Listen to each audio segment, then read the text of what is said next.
Bien, alors, chers collègues, nous entamons la dernière semaine d'audition de cette commission d'enquête consacrée à l'échec des politiques publiques de réduction de l'impact et des usages des produits phytopharmaceutiques. Nous avons deux auditions prévues de cette semaine, pas des moindres, puisqu'il s'agit de deux ministres que nous avons à auditionner. Et ce soir, je suis heureux d'accueillir Monsieur Christophe Béchu,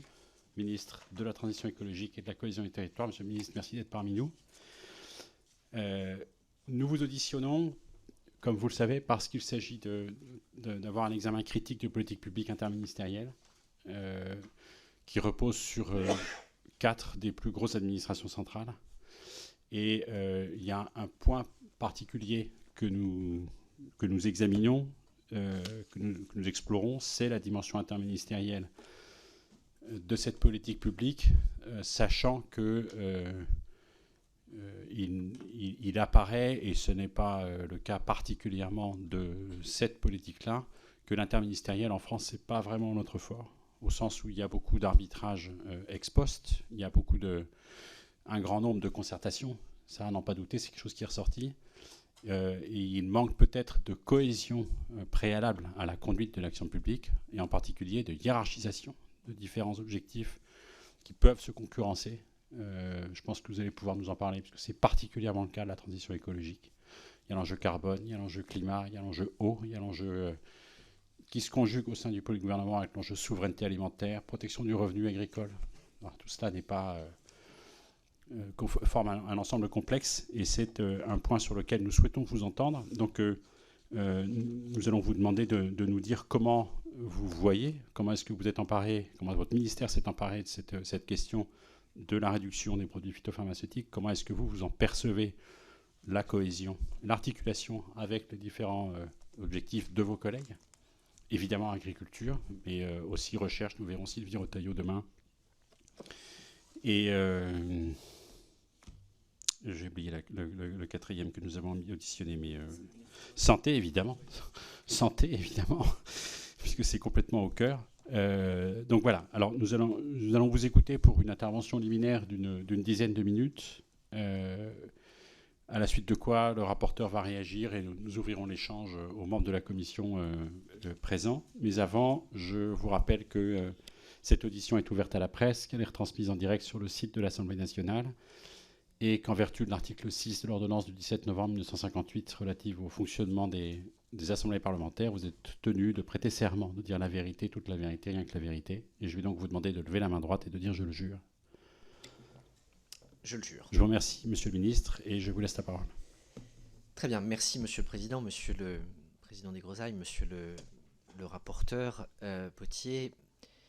D'abord, je veux saluer très simplement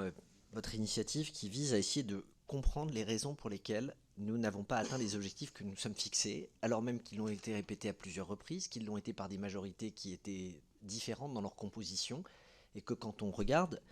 le chemin qui a été parcouru, au moment où on met en place un nouveau plan éco-phyto, c'est d'autant mieux de se demander ce qui, dans les précédents, n'a pas été au rendez-vous avant de complètement lancer celui que nous sommes en train de finaliser. Vous me permettrez d'un mot très rapide de dire que, bien entendu, ces plans sont ciblés sur la réduction des usages des produits phytopharmaceutiques, mais il ne vous a pas échappé, vous l'avez d'ailleurs évoqué vous-même dans votre intervention liminaire, Monsieur le Président, que nous attendons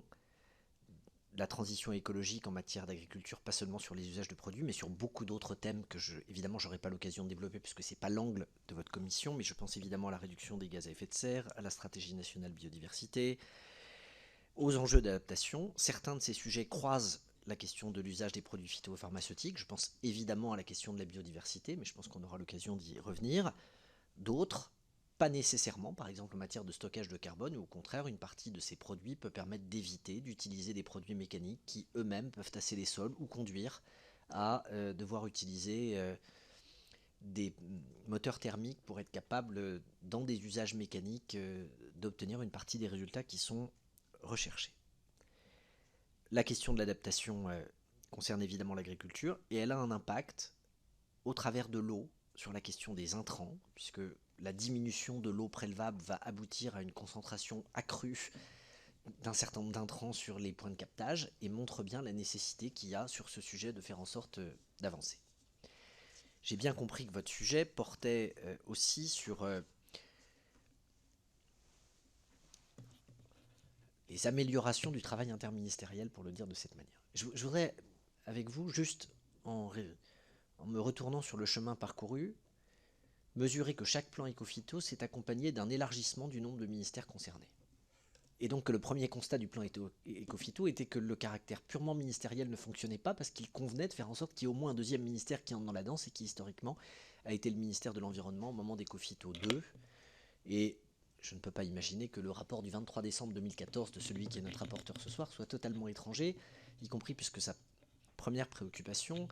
portait sur le fait qu'il ne fallait pas seulement se concentrer sur la question agricole, mais sur la question de la biodiversité, que nous avions dans ce domaine sans doute besoin de davantage renseigner ce qu'était la conséquence sur les milieux, en particulier aquatiques, de l'ensemble de ces éléments. Éco-Phyto 2+, en 2018, s'est élargi au ministère de la Santé et de l'Enseignement supérieur. Vous remarquerez qu'à ce stade, nous n'avons pas prévu, dans le cadre d'Éco-Phyto 2030, de rajouter d'autres ministères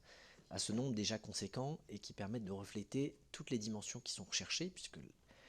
la santé est évidemment là compte tenu des impacts en particulier de ces produits phytopharmaceutiques classés CMR. L'enseignement supérieur est là pour, au titre de la recherche, faire en sorte que nous puissions regarder comment déployer des alternatives ou améliorer le porté à connaissance, y compris d'ailleurs des futures générations d'agriculteurs, des lycées agricoles, etc. Mais je ne vais pas aller là-dessus. J'ai le sentiment que je parle, bien entendu, au titre du ministère de la Transition écologique, même si à certains égards, je peux vous assurer que c'est un sujet qui préoccupe les élus locaux et donc que la cohésion des territoires peut aussi être impactée par ces sujets, en particulier sur la gestion des points de captage d'eau, compte tenu précisément de la compétence portée par les communes aujourd'hui dans un certain nombre de territoires, par les intercommunalités demain. Et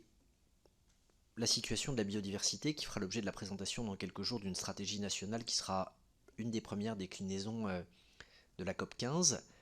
elle repose sur un constat d'érosion de la biodiversité dont on sait que la première cause est l'artificialisation, mais assez vite arrivent les impacts qui sont liés à l'usage de produits phytopharmaceutiques dans les causes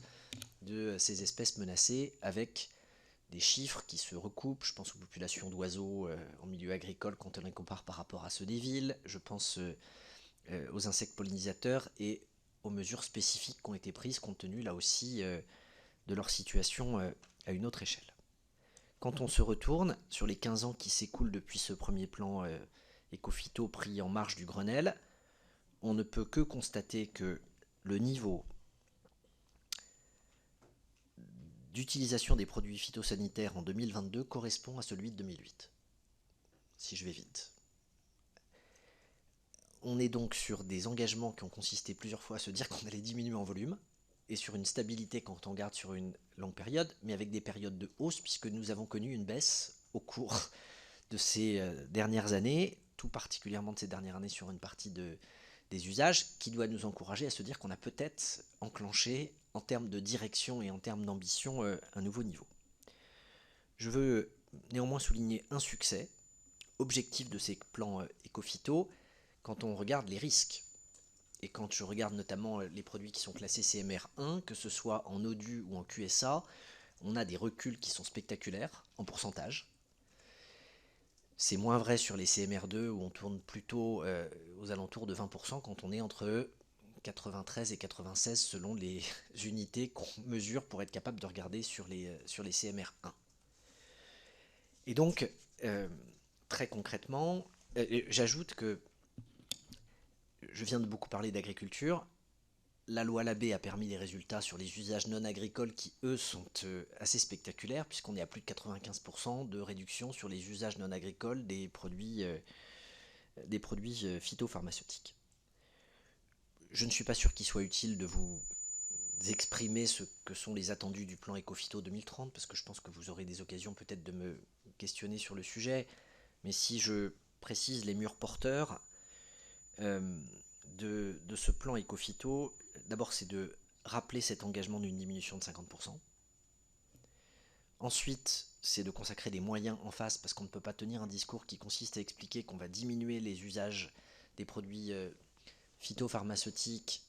mais qu'on ne laissera pas les gens sans solution si on ne lance pas des programmes de recherche pour trouver des solutions et qu'on se contente d'attendre le moment où on constate qu'il y a une dangerosité avérée pour se dire qu'il faut qu'on lance les recherches. On joue sur un effet retard qui consiste à procrastiner sur chacune des phases, et donc c'est bien en anticipant une partie de ces programmes de recherche qu'on sera capable d'obtenir des résultats de meilleure qualité. J'ajoute que, plus largement, je pourrais évidemment préciser des éléments sur les enjeux de financement. Ce qui est prévu dans le cadre du plan eau, j'en ai dit un mot rapide, doit être additionné à ce plan Ecophyto, puisqu'il y a au travers des moyens que nous consacrons aux agences de l'eau, mais aussi au travers de la systématisation des PGSE, la volonté de pouvoir faire en sorte d'avoir un suivi des points de captage qui, nous le savons, sont un des points de faiblesse tout particulier d'un point de vue sanitaire des dispositifs de protection. Et à ce stade, le PLF qui arrive et qui va consacrer l'augmentation des moyens des agences de l'eau est bien le préalable à des actions extrêmement concrètes qui vont pouvoir venir accompagner les gestionnaires de réseau. Je ne vais pas être beaucoup plus long dans cette intervention liminaire, je préfère me concentrer sur les questions sur lesquelles j'espère que je pourrai satisfaire votre curiosité. Je vous parlerai du recul de mon expérience depuis juillet de l'année dernière, ce qui est à la fois beaucoup et peu dans un certain nombre de domaines pointus si vous entrez trop dans le détail de certaines catégories. Mais je suis à la disposition de la commission d'enquête, Monsieur le Président, Monsieur le rapporteur. Merci, Monsieur le Ministre, pour ces propos très clairs, concis, qui vont effectivement nous permettre d'avoir